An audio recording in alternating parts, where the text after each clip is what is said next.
This is the globe. Let us suppose that the earth is not rotating. পৃথিৱীখন ঘূৰি আছে, ঘূৰি থকাৰ কাৰণে দিন ৰাতি হৈছে, it is rotating or spinning. কিন্তু আমি সেই স্পিনিংটো নাই হোৱা বুলি ধৰি লৈছোঁ. It is hypothetical. Hypothetically, we are considering that the earth is not rotating, which is really not happening. আমি মাত্ৰ কিবা এটা কাৰণে তাক ধৰি লৈছোঁ যে it is not spinning or not rotating. What happens on a non-rotating globe? আমি সেইটো চাব খুজিছোঁ. কিন্তু really that is not happening. সেই কথাটো আমি আগতীয়াকৈ কৈ লৈছোঁ. Now you see the part of the earth between the tropics. এইপিনে এয়া হ'ল tropics, এইখিনিতে tropics, আৰু এইপিনে এয়া হ'ল tropics. এই between the tropics, এই এৰিয়াটো মোৰ কাৰ্চাৰডাল তোমালোকে লক্ষ্য কৰিছা, these areas received vertical or near vertical solar rays. সূৰ্যৰ পোহৰ তাত উলম্বভাৱে পৰে, আৰু সেই কাৰণে atmospheric temperature is comparatively higher in these areas. Vertical solar ray যিটো heating impact সেইটো বেছি হয়. Heating impact of vertical solar rays is higher. Therefore, these areas on both sides of the equator receive more atmospheric temperature. Atmospheric temperature is comparatively higher in these areas. Atmospheric pressure, that is why atmospheric pressure is comparatively lower. অকণমান আগতে আমি গম পাইছিলোঁ যে temperature লগত প্ৰেছাৰৰ সম্পৰ্ক এটা আছে, আমি গম পাইছিলোঁ. গতিকে এই অঞ্চলত এটমস্ফেৰিক প্ৰেছাৰটো কম, টেম্পাৰেচাৰ বেছি, ডেনচিটি কম, গতিকে প্ৰেছাৰো কম. গতিকে এইখিনি আমি দেখিছোঁ যে ৱাৰ্ম এণ্ড লাইট এয়াৰ পাইছোঁ আমি, আৰু এটমস্ফেৰিক প্ৰেছাৰটো আমি ল' পাইছোঁ এইখিনি এৰিয়াত. Now what happens in the low latitude areas or in the low latitude areas or the areas around the poles receive inclined solar rays. সিহঁতে হেলনীয়া সূৰ্যৰ পোহৰ পায়. These areas receive inclined solar rays and the heating impact of inclined rays is comparatively lesser. Hence, the areas around the poles are colder than the low latitude areas.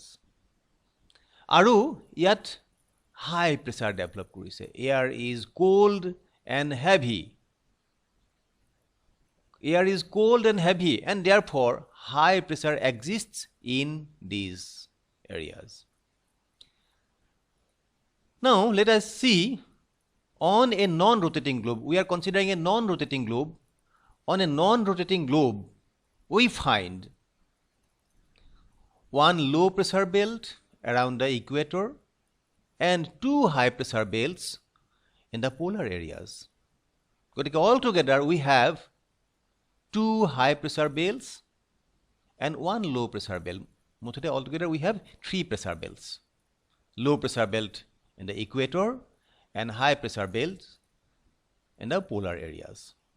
And that is happening in a non-rotating globe only.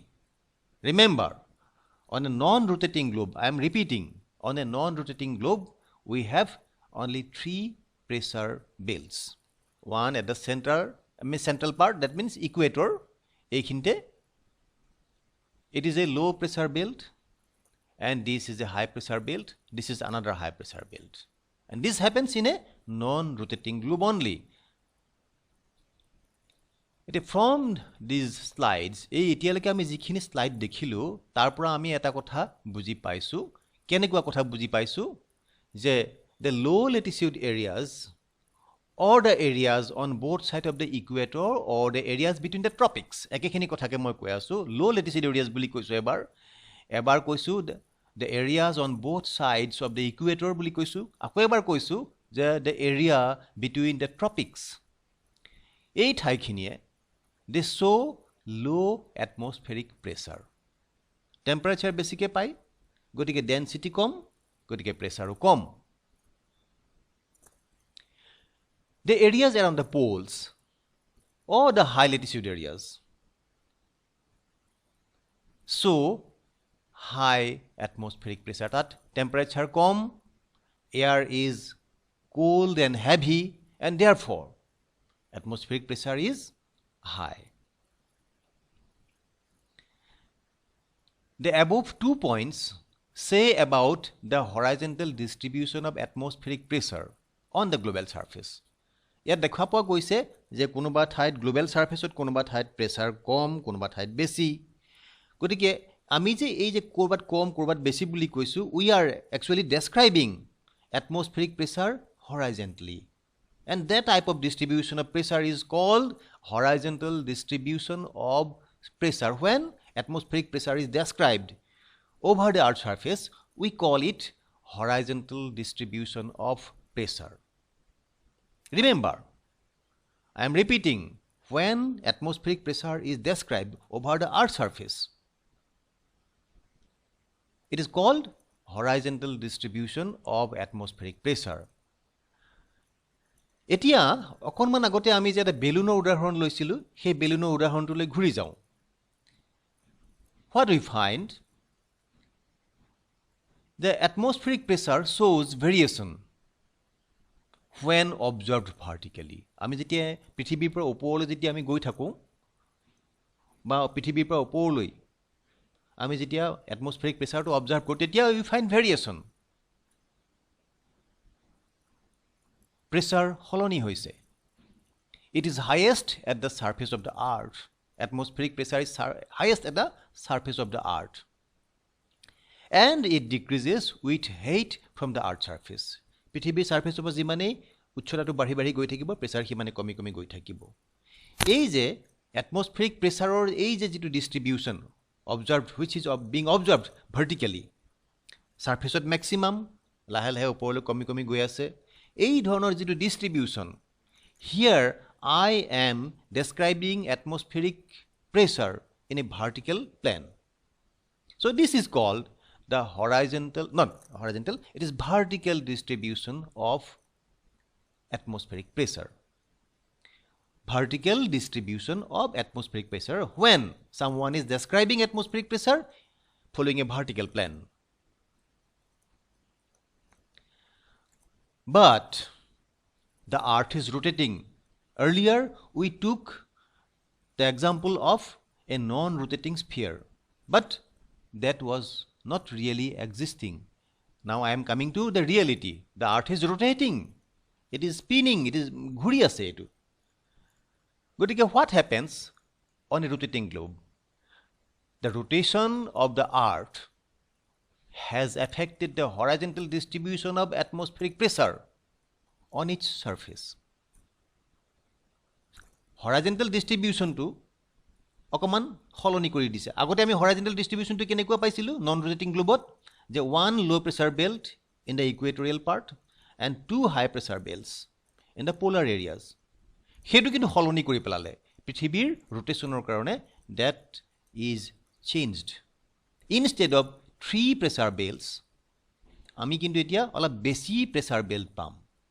Non rotating globe where we could see 3 pressure belts, but in a rotating globe the number of pressure belts is more. Instead of 1 low pressure belt and 2 high pressure belts, as shown in the non-rotating globe in the previous example, the earth really has 3 low pressure belts and 4 high pressure belts. Important point to be noted. On a non-rotating globe we have 1 low pressure belt, but in the real globe we have 3 low pressure belts. Instead of 1, 3 low pressure belts. And in a non-rotating globe we had 2 high pressure belts, but in a globe which is rotating we have 4 high pressure belts. These are the pressure belts. These are the pressure belts in a rotating globe. Here you can see the light blue belt in the polar area. Then we find this yellow belt. Again a light blue pressure belt. These are pressure belt. The blue ones, light blue ones, are high pressure belt. We find one high pressure belt here in the North Pole, again in the South Pole, then in the subtropical areas. These are the subtropical areas. The tropic is here, just near the tropic, we call it subtropical area. ইহঁতক subtropical area বুলি এইকাৰণে কোৱা হয় যে এই ইহঁতৰ ওচৰতে tropic ডাল আছে। গতিকে ট্ৰপিকেল এৰিয়াৰ ওচৰত থকাৰ কাৰণে সিহঁতক subtropical area বুলি কোৱা হয়। গতিকে this is another subtropical high pressure belt. The blue refers to high pressure. And the yellow strips, one is at the central part. That means on both sides of the equator passes through the middle of this belt. So this is the equatorial low pressure belt. But this is another low pressure belt. These areas are called subpolar areas. Not exactly in the pole, but near the pole. That is why these are called subpolar areas. This is subpolar high pressure. No, not high pressure, it is low pressure. Subpolar low pressure belt. Again we have another subpolar low pressure belt here. These are subpolar low pressure belt. মই আপোনাৰ আগতে নামটো কৈয়ে গৈছো, equatorial low pressure belt and subpolar low pressure belt. So these three are three pressure belts, low pressure belts in the rotating globe. Non rotating globe কিন্তু আমি এটাহে পাইছিলো, কিন্তু এতিয়া আমি তিনটা পাইছো, তিনটা low pressure belt. আকৌ চাৰিটা high pressure belt আমি পালো। এটা বেল্ট পালো আমি polar high pressure belt here, এইটো northern hemisphere কাৰণে। আকৌ এইটো subtropical high pressure belt এই northern hemisphere কাৰণে, subtropical high pressure belt for the northern hemisphere. This is subtropical high pressure belt but for the southern hemisphere, and this is polar high pressure belt around the South Pole. We have 4 high pressure belts and 3 low pressure belts. Now I am coming to wind. What is wind?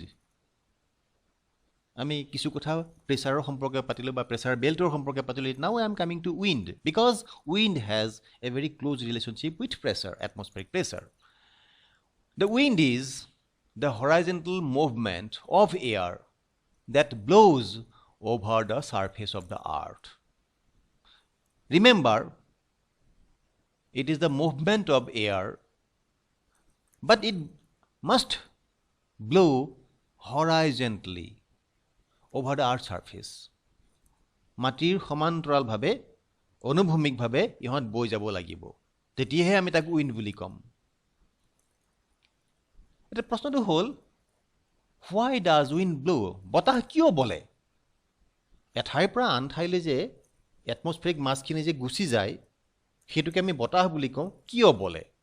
তাৰ কাৰণটো এয়া যে wind blows as a result of variation in atmospheric pressure. Atmospheric pressure যদি variation থাকিব, পাৰ্থক্য যদি থাকিব, wind starts to blow.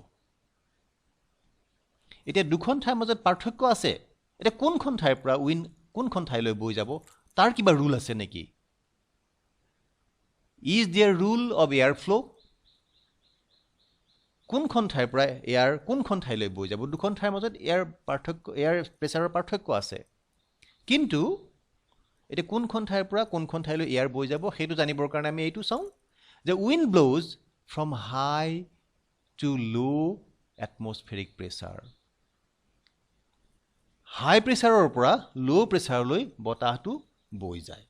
পানী যেনেকৈ উচ্চতাৰ পৰা বেছি উচ্চতাৰ পৰা কম উচ্চতালৈ বৈ আহে, হাই অল্টিটিউডৰ পৰা লো অল্টিটিউডলৈ বৈ আহে পানী, ঠিক তেনেকৈ wind also blows from high atmospheric pressure to areas of low atmospheric pressure.